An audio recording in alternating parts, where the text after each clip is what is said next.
बढ़ी पानी एमती कौ माछ भासी आसला जे स्वामी माछ पाई एते खुशी कहीं गले आसतु आज कौन है जानिबा।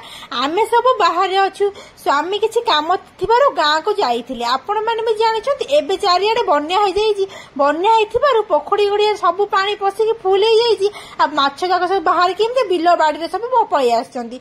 स्वामी को कहबा ना सकाळ उठी मो कबट खोला को घर आगे आंठुए आंठुए पानी मु कहली कोन एते पानी ना हाँ हमने केमिति कोन घरे पसि जाइनि पानी को तापर से कौन है पचारि कौन हम एत माछ देखिकी तो मुझे खाली देखुची माछ बसिक मु कहली कौन तुम धरी पार्लनि। स्वामी कहते कौन मु जाल पका शिखी ना कौन माछ जाल पकई माछ धरीदेवी बहुत कष्ट गोटे माछ धरिकी तुम आनी। अच्छा कहले देखी सांग मैंने ए माछर ना तो मु जानी कौन आपण मैंने जानी कमेंट बॉक्स रे मते निहाती जनइबे। स्वामी आनी माछ को भल भाव धोई धाई परिष्कार करके बेसर मसला दे गोटे झाल बनईदेली। मो भिडियो भल लगे लाइक कमेंट सब्सक्राइब।